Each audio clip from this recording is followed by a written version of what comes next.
नमस्कार, मी डॉक्टर कविता राणे. लक्षवेधीमध्ये आपल्या सर्वांचं स्वागत. गेल्या 3 दिवसांपासून महाराष्ट्रात सुरू असलेला एक सस्पेन्स अखेर आज संपला. माणिकराव कोकाटे जेलमध्ये जाणार की नाही जाणार याचं उत्तर शेवटी आज न्यायालयानंच दिलं. आणि उत्तर काय होतं? उत्तर हे होतं की कोकाटेंची जेलवारी तुर्तास टळली. आता या तुर्तास शब्दामध्ये मात्र पुढचा सस्पेन्स, कारण कोर्टानं कोकाटेंच्या शिक्षेला स्थगिती दिलेली नाहीये. म्हणजे कोकाटेंना सत्र न्यायालयानं, नाशिक सत्र न्यायालयानं जी 2 वर्षांची शिक्षा ठोठावली आहे ना, ती कायम आहे. पण ती शिक्षा त्यांनी भोगायची की नाही, आणि जर भोगायची असेल तर ती कधी भोगायची, याचं उत्तर काही मिळालेलं नाहीये. ते उत्तर न्यायालय जेव्हा हे केस ऐकेल तेव्हा मिळेल.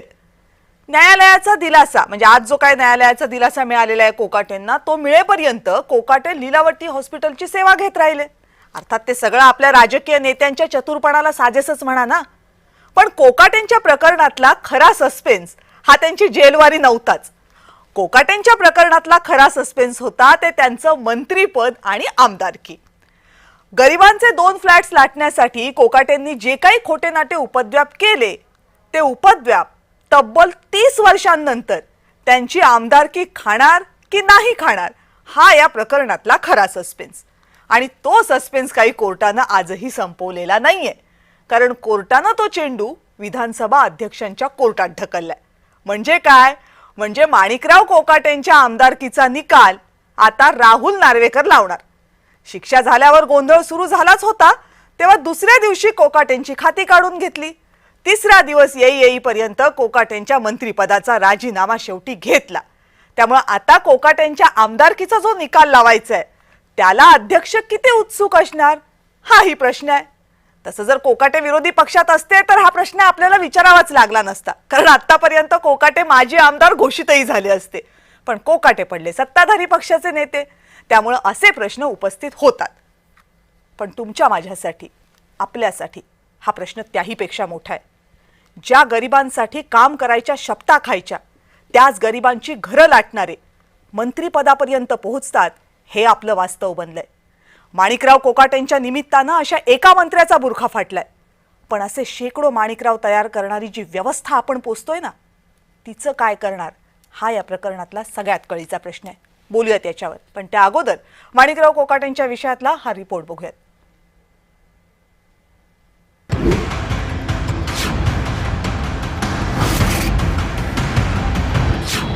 महाराष्ट्राचे माजी क्रीडा मंत्री आणि राष्ट्रवादीचे नेते माणिकराव कोकाटे यांना आज मुंबई हायकोर्टानं मोठा दिलासा दिलाय. म्हाडाच्या सदनिकांसाठी खोटी कागदपत्र सादर केल्या प्रकरणात माणिकराव कोकाटे यांना 2 वर्षांची शिक्षा झाली आहे. नाशिक सत्र न्यायालयाच्या त्याच निर्णयाला कोकाटेंनी उच्च न्यायालयात आव्हान दिलं. उच्च न्यायालयानं कोकाटेंना अटकेपासून दिलासा दिला, पण शिक्षेला मात्र स्थगिती दिली नाही. थोडक्यात कोर्टाने एवढंच सांगितलेलं आहे की जी कन्व्हिक्शन अपिलेट कोर्टाने दिली आहे नाशिक कोर्टाने 16 तारखेला, त्याच्यावर त्यांनी ते जे स्टे आहे तो दिलेला नाहीये. आणि त्याच्यावर मेन निर्णय हा अजूनही आहे, पण बेल जो आहे तो ग्रांट केलेला आहे आणि सस्पेन्शन ऑफ जे सेंटेन्स आहे ते अलाव केलेलं आहे.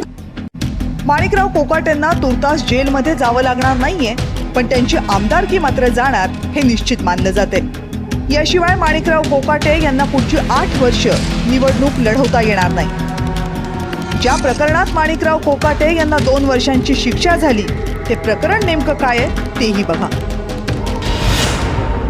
1989 आणि 1994 दरम्यान नाशिकमधल्या कॉलेज रोडवरच्या एका इमारतीत 2 फ्लॅट्स मिळवण्यासाठी माणिकराव कोकाटे यांनी खोटी कागदपत्र सादर केल्याचा आरोप झाला.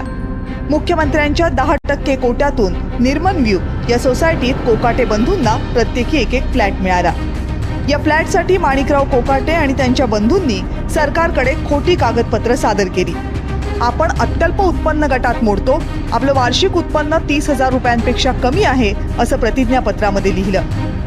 पण 1994 मध्ये बंदूक परवाना मिळवताना मी 40 ते 50 मजुरांना पगार देतो असं त्यांनी प्रतिज्ञापत्रामध्ये लिहिलं होतं. आपली आणखी कोणतीही मालमत्ता नाही असंही सरकारला लिहून दिलं. वास्तविक कोकाटे कुटुंबियांची सोमठाणे परिसरात 25 एकर जमीन आहे. कोपरगाव सहकारी साखर कारखान्याचे कोकाटे सदस्य आहेत. दरवर्षी कारखान्याला ऊस पुरवल्याच्या बदल्यात त्यांना लाखो रुपयांचं उत्पन्न मिळतं. पण तरीही माणिकराव कोकाटे यांनी खोटी कागदपत्र सादर केली आणि सरकारची फसवणूक केली अशी तक्रार तत्कालीन मंत्री सुनील दिघोळे यांनी 1995 मध्ये केली. फसवणुकीचा आरोप खरा ठरला आणि नाशिक सत्र न्यायालयानं शिक्षा सुनावली. या प्रकरणाचा निर्णय देताना कोर्टानं माणिकराव कोकाटेंना फटकारलंही. माणिकराव कोकाटेंना जेलमध्ये प्रवेश करावा लागणार की नाही हे न्यायालयाच्या पुढच्या सुनावणीत स्पष्ट होईलच. पण भारतीय राजकारणात मात्र अशा लोकांचा प्रवेश थांबणार का हा खरा प्रश्न आहे. ब्युरो रिपोर्ट, जय महाराष्ट्र. आणि या सगळ्या संदर्भात बोलण्यासाठी आता आपल्या सोबत आहेत राष्ट्रवादी काँग्रेस शरदचंद्र पवार पक्षाचे प्रवक्ते ॲडव्होकेट अमोल मातेले. अमोलजी नमस्कार.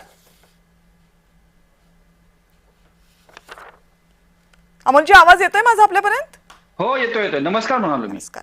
राष्ट्रवादी काँग्रेसच्या प्रवक्त्या प्रतिभाताई शिंदे आपल्या सोबत आहेत. ताई नमस्कार. नमस्कार. राजकीय विश्लेषक किरण तारे सर आपल्या सोबत आहेत. किरण सर नमस्कार, स्वागत आहे आपलंही. नमस्कार. आणि काही वेळातच विधिमंडळाचे माजी प्रधान सचिव डॉक्टर अनंत कळसे आपल्यासोबत असतील, जे यातल्या कायदेशीर बाबीच्या आहेत ते आपल्याला समजून घ्यायला मदत करतील. किरण सर, सुरुवात तुमच्यापासून करूयात. आज दिवसभरात जे जे काही घडलं त्याला सस्पेन्स म्हणायचं का हा पहिला प्रश्न. कारण काही प्रश्नांची उत्तरं मिळालेली आहेत, काही प्रश्नांची उत्तरं अजूनही मिळायची आहेत. कारण एक चेंडू विधानसभा अध्यक्षांच्या कोर्टामध्ये आहेत. काय अर्थ लावायचा आहे सगळ्याचा? तसे महाराष्ट्रामध्ये फक्त 2 फ्लॅटच्या बदलामध्ये मुख्यमंत्रीपद गेल्याची घटना आपण बघितलेली, बरोबर आहे की नाही? आदर्श स्कॅम आपण ज्याला म्हणायचो, हो अजूनही तसं आहे. आपल्या राजकारण्यांना फ्लॅटचं एवढं काय कौतुक असतं मला कळतच नाही का. म्हणजे एक फ्लॅट विकत घेण्यासाठी इतकी खोटी कागदपत्र करणं, सगळ्या खोट्या गोष्टी करणं, याची काय गरज असते? तेव्हा तुमची आर्थिक क्षमता आहे फ्लॅट विकत घेण्याची, आणि ते सुद्धा नाशिक सारख्या शहरात काही वर्षांपूर्वी, ते कशासाठी करता हा मला पडलेला प्रश्न. म्हणजे या सगळ्या गोष्टी सामान्य माणसाने केल्या असतात तर आपण समजू शकतो, पण ज्या राजकारण्यांकडे सगळी सत्ता आहे, सर्वाधिष्ट आहे, पैसा प्रचंड आहे, अशा राजकारण्यांना असं खोटेपणा करायची काय गरज पडते ह्याच्यात मुद्दा. दुसरं मला असं याच्यामध्ये सांगावं असं वाटेल की ज्या वेळेला हायकोर्टाने निर्णय नक्की केला आणि हायकोर्टाने सांगितलं होतं की आम्ही तुमची हिअरिंग तातडीने घेणार नाही, आम्ही 19 तारखेला तुमचं हिअरिंग घेऊ, त्या क्षणी त्यांचं सदस्यत्व रद्द व्हायला हवं. बरोबर. म्हणजे विधानसभा अध्यक्षांनी ते ताबडतोब करणं अपेक्षित होतं. का केलं नाही त्यांनी? हायकोर्टाची निर्णयाची वाट बघितली किंवा काय, असं आपण गृहीत धरूया की चला हायकोर्टाच्या निर्णयाची वाट बघितली. पण आज हायकोर्टाचा निर्णय आल्यानंतर सुद्धा आतापर्यंत विधानसभेच्या अध्यक्षांकडनं काही कारवाई झाल्याचं आपल्याला बघायला मिळत नाहीये. ही कारवाई तातडीने व्हायला हवी होती. म्हणजे राहुल नार्वेकर हे स्वतः नामवंत वकील आहेत, त्यांनी सगळ्या केसेस इतक्या चांगल्या प्रकारे हँडल केलेल्या हायकोर्टातल्या, त्यांना हा नियम कळत असेल ना, त्यांना हा कायदा माहिती आहे, आणि ताबडतोब त्यांनी या विषयावर निर्णय घ्यायला हवा होता. म्हणजे त्यांना फक्त नामवंत वकील आहेत म्हणून पण उपयोग नाही, त्यांच्याकडे विधानसभेचा अध्यक्ष आहे, राजकारणातली समज त्यांची चांगली आहे. आपल्या पक्षावर पर्यायाने त्यांची कॉन्स्टिट्यूशन, त्यांना घटनेने दिलेलं जे पद आहे त्या पदावर ताशेरे ओढले जाऊ शकतात, त्या पदाची गरिमा कुठेतरी धोक्यात येऊ शकते. या सगळ्यांची जाणीव असताना देखील त्यांनी हा निर्णय का नाही घेतला, हा खरं म्हणजे आपल्या पुढे पडलेला प्रश्न आहे. त्यांनी तातडीने निर्णय घ्यायला हवा होता. माणिकराव कोकाटेंनी काय केलं किंवा त्यांनी काय नाही केलं हा त्यांचा वेगळा प्रश्न आहे. ते कोर्टामध्ये जातील, कोर्टामध्ये ती केस सुरू राहील, पण कोर्टाने शिक्षा सुनावल्यानंतर, शिक्षा कन्फर्म केल्यानंतर त्यांचं सदस्यत्व जाणं हे तातडीची गरज होती, ती झाली नाही. म्हणजे महाराष्ट्रामध्ये असं होऊ शकतं का की एकाला एक वेगळा नाही, दुसऱ्याला वेगळा नाही. सत्ताधारी पक्षाचा आमदार असेल, आता निवडणुका तोंडावर आहेत, राष्ट्रवादी काँग्रेसचा आहे, भले राष्ट्रवादी काँग्रेसच्या पक्षाच्या पाठिंब्याची भाजपच्या सरकारला गरज नाही, अमित शहा तर त्यांना कुबड्या म्हणाले आहेत, कुबड्यांची गरज नसताना सुद्धा त्यांनी हा निर्णय का घेतला नाही, हा खरं म्हणजे पडलेला प्रश्न आहे. तो तातडीने व्हायला हवा होता. याच्यातलं मला असं, माझं ऑब्झर्वेशन असं की हे आजच व्हायला हवं होतं. उद्या कदाचित होईल किंवा परवा कदाचित होईल, त्याला आपण पश्चात बुद्धी म्हणू शकतो. पण ज्या वेळेला तुमच्याकडे सगळ्यांच्या नजरा रोखलेल्या होत्या त्यावेळेला विधानसभेच्या अध्यक्षांनी तातडीने निर्णय घेतला असता, सदस्यत्व रद्द केलं असतं, सस्पेंड केलं असतं, तर आपल्याला असं म्हणता आलं असतं की कोर्टाच्या निर्णयाचा आणि लोकशाहीमध्ये भाजपच्या सरकारने जी घालून दिलेली प्रथा आहे की एखाद्या व्यक्तीला, एखाद्या संसद सदस्याला, विधानसभा सदस्याला 2 वर्षांपेक्षा जास्त शिक्षा झाली तर त्याचं सदस्यत्व रद्द करावं, हा कायदा भाजपने केलेला आहे. म्हणजे स्वतःच्या पक्षाची पॉलिसी जरी पूर्ण नेली आहे असं काहीतरी दिसलं असतं, ते पण होताना दिसत नाही. तर काय सगळ्या याच्यातल्या अडचणी आहेत ते सगळं करण्याच्या पलीकडे. तुम्ही मला वाटतं बऱ्याच मुद्द्यांना स्पर्श केलात, म्हणजे राजकीय नेत्यांच्या असलेला हव्यास विविध गोष्टींबद्दलचा, आणि तिथपासून ते कायदेशीर गोष्टी जेव्हा करायची वेळ येते त्यावेळेस हात आखडता घेणं आणि त्याचे होणारे परिणाम, या सगळ्याला तुम्ही स्पर्श केलात. अनंत कळसे सर आपल्यासोबत थ्रू झालेले. कळसे सर, खरं तर या संपूर्ण प्रकरणाची सुरुवात जेव्हापासून झाली तेव्हा यातले कायदेशीर खाचेखोचे काय आहेत ते तुम्ही आम्हाला समजावून सांगता. पण आज मला तुम्हाला हा प्रश्न विचारायचा आहे की ज्या कायद्याबद्दल आपण बोलतोय, ज्या लोकप्रतिनिधी कायद्याबद्दल ही सगळी चर्चा सुरू आहे, ज्याच्या अंतर्गत ही कारवाई होणार आहे, इसेन्स काय आहे त्या कायद्याचा? तो नुसता कायदा नाहीये, त्या कायद्याला एक उद्दिष्ट आहे. आणि आज जर हे होत नसेल जे किरण सर म्हणतात, तर आपण त्या कायद्याच्या उद्दिष्टाला खळताळ फासतोय, जे उद्दिष्ट एक व्यापक उद्दिष्ट आहे देशाच्या लोकशाहीसाठी. मॅडम, हे जे प्रकरण आहे ना, हे अत्यंत गुंतागुंतीचं प्रकरण आहे. आणि या प्रकरणाचा सविस्तर उहापोह करायचा झाला तर याच्यात 4-5 टप्पे आहेत. प्रथमतः मी आपल्याला याचा कलम 4 जो आहे, रिप्रेझेंटेशन ऑफ पीपल ऍक्ट, यामध्ये जी तरतुदी होत्या त्यामध्ये पूर्वी 3 महिन्याची शिक्षा झाल्यानंतर, एखाद्या सदस्याला शिक्षा झाल्यानंतर त्याला 3 महिने वेळ मिळत असे. पण 2013ला सुप्रीम कोर्टाने लिली थॉमस या प्रकरणामध्ये असं जजमेंट दिलं की इन्स्टंट डिस्क्वालिफिकेशन, ज्या दिवशी कॉम्पिटंट कोर्टाने कुठल्याही क्रिमिनल किंवा सिव्हिल कायद्याखाली जर 3 महिन्याच्या वर त्याला 2 वर्षाच्या वर जर शिक्षा दिली असेल, कोर्टाने शिक्षा दिली असेल, तर तो तातडीने त्याच डेटला डिस्क्वालिफाय होईल. हे सुप्रीम कोर्टाचं लिली थॉमस. बरोबर आहे सर, पण मला तुम्हाला हे विचारायचे की हे जेव्हा तुम्ही सांगता, म्हणजे का सुप्रीम कोर्टाला हे सांगा? असं तर नाही की सुप्रीम कोर्ट असं फक्त एखादा निर्णय देतंय म्हणून ते करतं, असं तर नाही की लोकप्रतिनिधी कायदा नुसता काढायचा म्हणून, काहीतरी त्याच्या मागे विचार असतो. मला हे जाणून घ्यायचंय की विचार काय आहेत या कायद्यामागचे. जेव्हा सुप्रीम कोर्ट म्हणतं की ते 3 महिन्यांची सुद्धा मुभा आम्ही देणार नाही, त्यावेळेसचं त्यांचं थॉट काय आहे?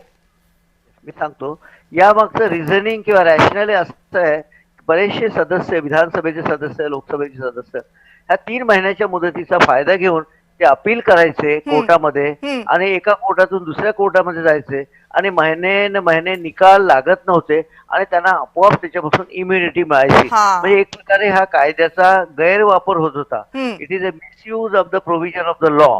त्यामुळे संसदेने यामध्ये दुरुस्ती करणं अपेक्षित होतं, पण संसदेने काही दुरुस्ती केलेली नाही. त्यामुळे सुप्रीम कोर्टाने या लिली थॉमस या प्रकरणामध्ये असं जाहीर केलं, असं डिक्लेअर केलं रिझल्ट, की ज्या दिवशी त्यांना 2 वर्ष किंवा त्यापेक्षा अधिक शिक्षा होईल त्याच दिवशीपासून त्यांचं डिस्क्वालिफिकेशन लागू होईल. हा पहिला मुद्दा झाला. आता याच्यामध्ये प्रोसिजरल पार्ट असा आहे, कारण आपल्या संविधानामध्ये प्रोसिजरला फार महत्व आहे. आर्टिकल 21 जरी आपण बघितलं, no person shall be deprived of his life and personal liberty. Mic सोडून द्या, त्याच्यामुळे खरखरते, आवाज खरखरते, सोडून द्या तो. हा, बोला. Procedure establish by law. Even आपण, मी एक साधं उदाहरण देतो, कसाबला सुद्धा आपण एवढ्या लोकांचे त्यांनी मारले, खून केले, बंदुकीच्या गोळ्या झाडल्या, पण त्याच्या बाबतीत सुद्धा म्हणजे ट्रायल चालली, त्याच्यानंतर हायकोर्टात गेलं, सुप्रीम कोर्टात गेलं, त्याच्यानंतर राष्ट्रपतीकडे दयेची याचना, ह्या सगळ्या प्रोसिजर कायद्याच्या पालन करून त्याला फाशी दिलं गेलं. कारण आपल्या भारतामध्ये रूल ऑफ लॉ, कायद्याचं राज्य, ही संकल्पना आपण स्वीकारली आहे स्वातंत्र्यानंतर. तर त्यामुळे याच्यामध्ये प्रोसिजर 191 मध्ये दिलेली आहे, ती मी आपल्याला सांगितली की राज्यपालांना हे अंतिम अधिकार आहे, राज्यपालांकडे हे प्रकरण पाठवायला पाहिजे. जी नोटिफिकेशन विधिमंडळ सचिवालयाने काढल्यानंतर राज्यपालांकडे जाईल, राज्यपाल मग त्यामध्ये इलेक्शन कमिशनचा सल्ला घेतील आणि मग कारवाई करतील. अशा प्रकारे ही दुसरा टप्पा आहे या प्रकरणाचा. आता जे जजमेंट आलेलं आहे हे तिसरा टप्पा. हायकोर्टाचं असं जजमेंट आलेलं आहे, त्यांनी कन्व्हिक्शनला स्टे दिलेला नाही, शिक्षेला स्थगिती स्टे दिलेला नाही, फक्त हेल्थ ग्राउंडवर. म्हणजे मला जे कळलं, त्यांच्या आरोग्याच्या कारणास्तव ते लीलावती हॉस्पिटलमध्ये ऍडमिट आहे, त्यांची अँजिओग्राफी, एंजिओप्लास्टी काय काय व्हायचे त्यांच्या चाचण्या चालू आहे. त्यामुळे त्यांना आरोग्याच्या ग्राउंडवर, हेल्थ ग्राउंडवर त्यांना त्या बेल मिळालेला आहे. शिक्षेला त्यांनी तूर्त स्थगिती दिलेली आहे, असं एक काहीतरी प्रकरण दिसतं. आणि यामध्ये आता ते सुप्रीम कोर्टात जाणार वगैरे असं टीव्हीच्या न्यूजवरून दिसतं. हा तिसरा टप्पा झाला. चौथा टप्पा जो आहे, त्यांची आमदारकी जी आहे ती इन्स्टंट त्याच दिवशी गेलेली आहे. It's very clear in the law itself. Court असं का म्हणते आज? म्हणजे आज जी माहिती आली त्याच्यानुसार कोर्ट असं म्हणते की विधिमंडळाच्या अध्यक्षांनी तो निर्णय घ्यावा.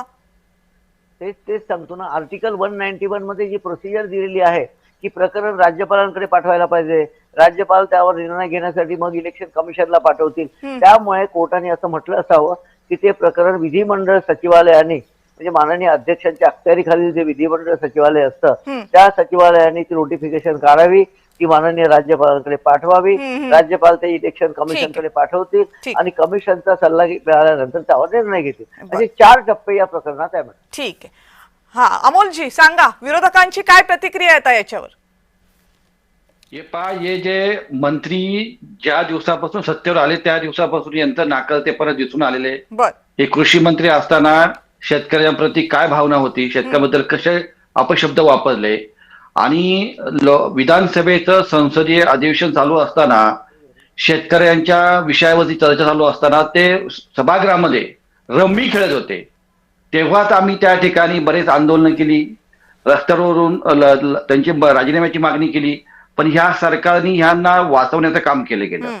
फडणवीस सरकारला एक वर्ष होऊन झालेलं आहे, 2 आठवडे झालेले आहेत.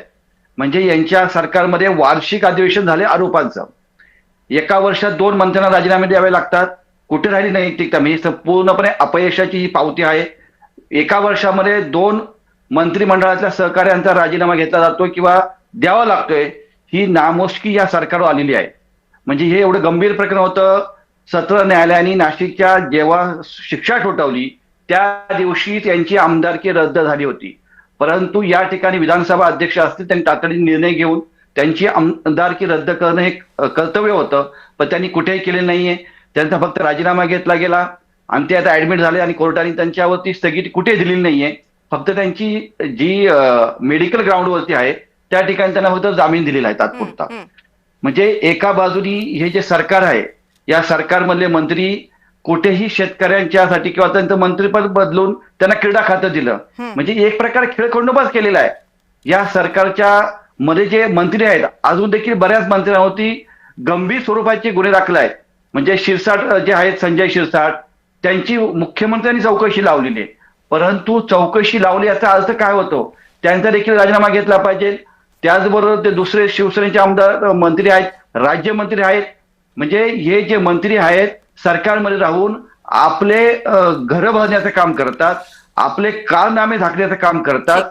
ज्या सरकारने या जनतेच्या प्रती काम केलं गेलं पाहिजे परंतु इथे कुठे दिसत नाही. इतकं नाकारतेपणा हे सरकार आलेलं आहे आणि त्याच्यामध्ये असलेले उद्दामपणे वागणारे मजूर असे सगळे मंत्री आहेत. म्हणून याच्यावरती आमचा कोणताही विश्वास नाही, कारण हे बोगस सरकार आहे. ठीक आहे, आपण याच्याबद्दलचं उत्तर राष्ट्रवादी काँग्रेसला विचारूयात ना. राष्ट्रवादी काँग्रेसच्या प्रतिभाताई आपल्या सोबत आहेत. प्रतिभाताई, निकाल आल्यानंतर हे इतकं हळूहळू ताक फुंकून फुंकून पिण्याची काय नेमकी गरज पडलेली आहे? म्हणजे आधी त्यांचं मंत्रिपद काढून घेण्याच्या ऐवजी खाती काढून घेतली, बिन खात्याचं मंत्री केलं, मग दुसऱ्या दिवशी त्यांचं मंत्रिपद काढलं आणि आता आमदारकी राहणार की नाही याच्यावरच्या चर्चा होतात, पण पक्षाला स्पष्ट भूमिका घेता येत नाहीये. का माणिकराव कोकाटेंना वाचवण्याचे इतके प्रयत्न राष्ट्रवादी काँग्रेसला करावे लागतात जेव्हा की न्यायालयानं निकाल दिलाय?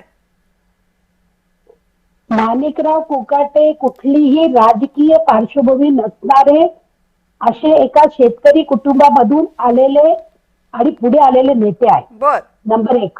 नंबर 2, ज्या वेळेस ही सदनिका त्यांनी घेतली त्यावेळेस ते कुठल्याही लोकप्रतिनिधीच्या पदावरती नव्हते. 1999ला ते पहिल्यांदा आमदार झाले. बर, त्यामुळे सदनिका लाटली आणि त्याचा गैरफायदा घेतला वगैरे अशा ज्या काही आपण हे करतो आहोत लोकप्रतिनिधी म्हणून त्यांनी केलं हे म्हणणं पूर्ण चुकीचं आहे. नंबर 3 की त्यावेळेस ते स्वतंत्र एकत्र कुटुंब त्यांचं होतं की वेगळं कुटुंब होतं हे सांगण्याचा अधिकार त्यांना आहे, हे आपण समजून घेतलं पाहिजे. ते नुकतेच वकिली करायला लागलेले होते आणि म्हणून अशा पद्धतीनं जणू काही ते मंत्रीच होते किंवा ते आमदार होते आणि त्याच काळामध्ये त्यांनी हे केलेलं आहे. आणि पण प्रतिभाताई, प्रश्न हा नाहीये ना की ते तेव्हा आमदार होते की नव्हते. प्रश्न हा आहे की त्यांनी पात्र नसताना सदनिका घेतल्या की नव्हत्या. त्याचं उत्तर हो असं मिळालेलं आहे न्यायालयाकडनं. त्यांना 2 न्यायालयांनी दोषी ठरवलेलं आहे, तिसऱ्याने स्थगिती दिलेली नाहीये. तरी तुम्ही म्हणताय की ते मंत्री नव्हते तेव्हा घेतलेलं आहे. ते आपण जर नीट ऐकलं आणि बघितलं तर त्यांनी अजून अंतिम निकाल यायचा बाकी आहे हायकोर्टाचा. त्यांनी जे काही सांगितलं त्याच्यामध्ये ते स्पष्ट असं म्हणाले की त्या काळामध्ये उत्पन्न त्यांचं हे स्वतंत्र त्यांचं रेशन कार्ड होतं, स्वतंत्र उत्पन्न होतं त्यांचं आणि त्या काळामध्ये त्यांच्या जॉईंट कुटुंबामध्ये त्यांच्या वडिलांच्या नावावरती जी शेती होती ती शेती ही स्वतंत्र होती. त्यांचं कुटुंब एकत्र प्रतिभाताई कार्य आपण घेत नव्हतं. प्रतिभाताई आपण ते त्या केसमध्ये दोषी आहेत की नाही त्याच्यावर चर्चा करतच नाही आहोत, कारण ते ठरवायचा अधिकार न्यायालयाला आहे आणि न्यायालयाने त्यांचं काम केलेलं आहे. प्रश्न आहे की तुमचा पक्ष त्यांच्या बाबतीत काय करतोय, तुमचा पक्ष कायदेशीर कारवाया करतो की नाही हा तुम्हाला सवाल आहे, तुम्ही त्याचं उत्तर द्या. मला ज्या 2-3 गोष्टी वाटतात ताई मला बोलू द्या.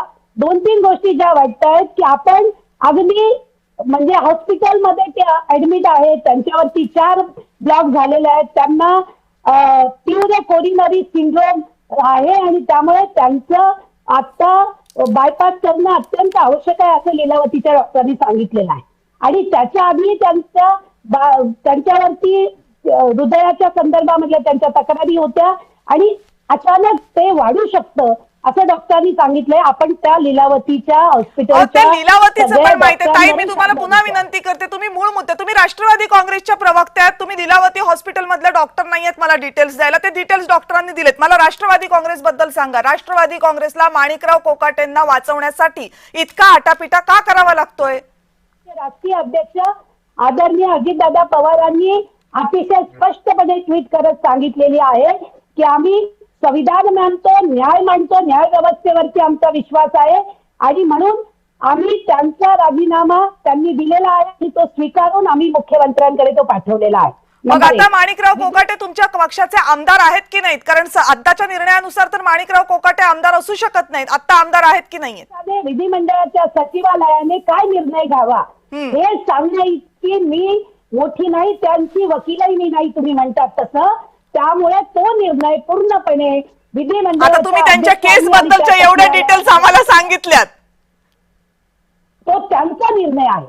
नाही तुम्ही त्यांच्या केस बद्दलच्या एवढ्या डिटेल्स सांगितल्यात, मग आता एका कायद्याबद्दलच्या आणखीन डिटेल्स तुम्हाला माहिती आहेत, सांगून टाका ते आमदार आहेत की नाहीत, आता असावं की नसावं त्यांनी. ते विधिमंडळाच्या लोकप्रतिनिधी याच्यामध्ये घ्यायला पाहिजे होतं आणि ते त्यांना विचारून त्याच्यामधली चर्चा आपण करायला हवी होती मॅडम.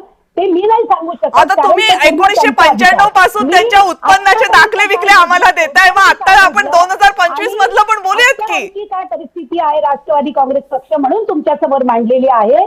मी विधिमंडळाच्या सचिवांनी किंवा विधिमंडळाच्या अध्यक्षांनी जर काही त्याच्याबद्दलचे आपले स्वतःचे म्हणणे दिले असते आणि मी तुम्हाला एक सांगू इच्छिते मॅडम, अजूनही उच्च न्यायालयामध्ये ही केस अंतिम सुनावणीसाठी बाकी आहे. याचं एक उदाहरण मी तुम्हाला सांगते. मद्रास हायकोर्टानं डिसेंबर 2023 मध्ये की पुनीमुडी या उच्च शिक्षण मंत्र्यांना त्यांच्याकडे जास्तीच्या संपत्तीमुळे त्यांनी आमदारकी आणि त्यांच्यावरती शिक्षा ठोठवली होती 3 वर्षाची. 3 महिन्याच्या आत म्हणजे 11 मार्च 2024 ला सर्वोच्च न्यायालयानं ती शिक्षा आणि दोषमुक्त हे दोघंही जे आज झालेलं नाही ते दोघंही त्यांनी त्याच्यामधून त्यांची सुटका केली होती. आणि आपण म्हणूयात की माणिकराव कोकाटेंची पण होईल ना. जर माणिकराव कोकाटेंना हायकोर्टाने नाही दोषी ठरवलं तर ते पण होईल, पण आजच्या घडीला त्यांचं दोषत्व सिद्ध झालेलं आहे. म्हणजे आजच्या घडीला ते आमदार नाही. तुम्ही सगळ्या मद्रास पासूनचे मला कायदे सांगताय, महाराष्ट्राला जो लागू आहे त्याच्याबद्दल फक्त तुम्ही बोलत नाही, तो तुम्ही विधिमंडळाच्या अध्यक्षांच्या कोर्टात टाकताय. बोला अमोलजी, फक्त 1 मिनिटात, कारण वेळ संपली आहे माझी.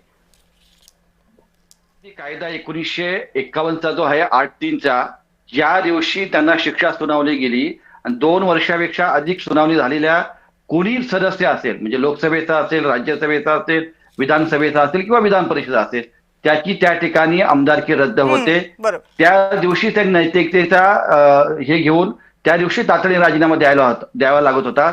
परंतु कॅबिनेटमध्ये मुख्यमंत्री आणि उपमुख्यमंत्र्यांनी चर्चा केल्यानंतर त्यांचा राजीनामा घ्यावा लागला. हे सरकार भ्रष्टाचाराच्या गप्पा मारत आहे, पण क्लिप 2 आणि क्लीन चिट हे सरकार आहे. म्हणजे सरकारवर प्रचंड आरोप झाल्यानंतर आणि मीडियाचं खरं श्रेय आहे, मीडियाने ही बातमी कायम लावून धरली, त्यामुळे हा राजीनामा घेतला गेला आहे किंवा जे काही घडलं आहे हे मीडियाचं श्रेय आहे. मी असं सांगतो. धन्यवाद मीडियाला श्रेय दिल्याबद्दल. पण मला किरण तारे सर एवढं सांगा आणि अगदी 4-5 वाक्यांमध्ये सांगा, काय मजबुरी आहे राष्ट्रवादी काँग्रेसची? कारण राष्ट्रवादी काँग्रेसचे आमदार कमी आहेत का? तर मुळीच नाही. मंत्रिपदासाठी इच्छुक असणारे आधी मंत्री असलेले आमदार कमी आहेत का? मुळीच नाहीये. मग माणिकराव कोकाटेंना वाचवण्यासाठी इतका आटापिटा का करावा लागतोय?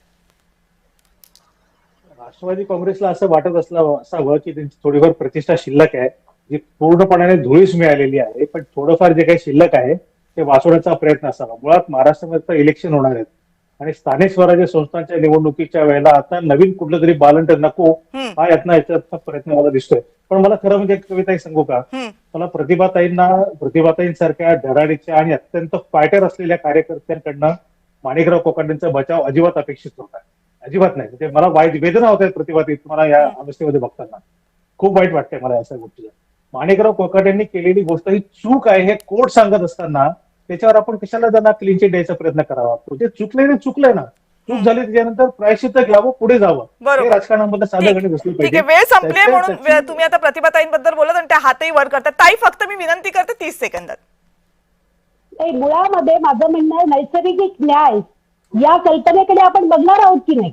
आपण नैतिकतेच्या नावाखाली सगळ्या गोष्टी करायला सांगणार आणि एक दुसऱ्या बाजूला मात्र नैसर्गिक न्यायाच्या बाबतीमध्ये आपण बोलणार नाही. म्हणजे राहुल गांधींची जेव्हा खासदारकी जाते तेव्हा आपण मात्र कायद्याची भाषा बोलतो आणि आता इथे आपण मात्र नैतिकतेच्या मुद्द्यावर तोच तर सवाल आहे की राहुल गांधींची जाते मग माणिकराव कोकाटेंची का नाही, हेच तर विरोधक विचारतात ताई. तर ते तुम्ही ते मी परत सांगते विधिमंडळाच्या अध्यक्षांना आणि सचिवांना विचारा. तोच तर मुद्दा आहे की मुळात प्रश्न असा आहे की ज्या कायद्यांचा तुम्ही इतका अभ्यास केलेला ते कायदेच सांगतायत की झाले एकदा शिक्षा की त्याच वेळेस ते डिफेक्ट होत आहेत आणि तरी त्यांच्यासाठी जे समर्थन केलं जाते ना त्यावरच ताई हे प्रश्न आहेत. आता ते कळते सर जे आपण एक्सपर्ट बोलवले त्यांनी काल एका चॅनलवरती संपूर्ण प्रोसेस सांगितलेली आहे. ते त्याच्यानंतर ती जी ऑर्डर आहे ती आधी विधिमंडळाच्या अध्यक्षांकडे जाते, सचिवांकडे जाते, त्याचा ते अभ्यास करतात आणि मग ते राज्यपालांकडे पाठवतात आणि मग निवडणूक आयोगाकडे. ठीक आहे, म्हणजे कळसे सरांची पहिली 2 वाक्य तुम्ही ऐकली नाहीत की शिक्षा झाली 2 वर्षांपेक्षा जास्त की आपोआप डिफेक्शन होतं ते तुम्ही ऐकलं नाही. मुद्दा हा नाहीये की माणिकराव कोकाटेंचं लगेचच आमदारकी जाते की नाही, हा फक्त मुद्दा नाहीये. मुद्दा हा आहे की ज्या लोकप्रतिनिधी कायद्याबद्दल आपण बोलतोय कशासाठी तयार करण्यात आलेले आहेत हे कायदे यासाठी तयार करण्यात आलेले आहेत की लोकांचं प्रतिनिधित्व करणारे जे प्रतिनिधी आपण निवडून पाठवणार आहोत त्यांच्याकडनं कोणतीही चुकीची कृत्य घडता कामा नयेत. त्यांच्याकडनं कोणतंही असं आचरण व्हायला नको जे समाजामध्ये चुकीचा संदेश देईल आणि जर त्यांच्याकडनं असं आचरण झालं तर ते लोकप्रतिनिधी या पदावर राहायला लायक नाहीत. हे समाजाला ठासून सांगण्यासाठी लोकप्रतिनिधींची व्यवस्था ही आदर्शच असेल हे सुनिश्चित करण्यासाठी लोकप्रतिनिधी कायदा आहे. जर त्या कायद्याच्या अंतर्गत एखादा लोकप्रतिनिधी हा अपात्र ठरत असेल तर याचा अर्थ असा आहे की लोकशाही आपली निवडणूक व्यवस्था या व्यवस्थेमध्ये तो लोकप्रतिनिधी अपात्र आहे आणि म्हणून तो तिथे असता कामा नये. इतक्या पवित्र विचारांनी तयार केलेल्या या कायद्यांमध्ये एखाद्या लोकप्रतिनिधीचं पद जात असेल आणि काही तात्कालिक कारणांसाठी राजकारणासाठी त्याला वाचवण्यासाठी जीवाचा आटापिटा करावा लागत असेल, अवघी व्यवस्थापनाला लावावी लागत असेल तर दोष त्या लोकप्रतिनिधीचा नाहीये, दोष आपल्या व्यवस्थेचा आहे जिला प्रश्न आपण विचारले पाहिजेत. तेच प्रश्न विचारण्याचा हा प्रयत्न. आपण सगळेजण यासाठी सहभागी झालात कार्यक्रमात. आपल्या सगळ्यांचे मनापासून आभार. धन्यवाद. आणि लक्षवेधीमध्ये आता वेळ झाली आहे इथेच थांबण्याची. पाहत रहा जय महाराष्ट्र.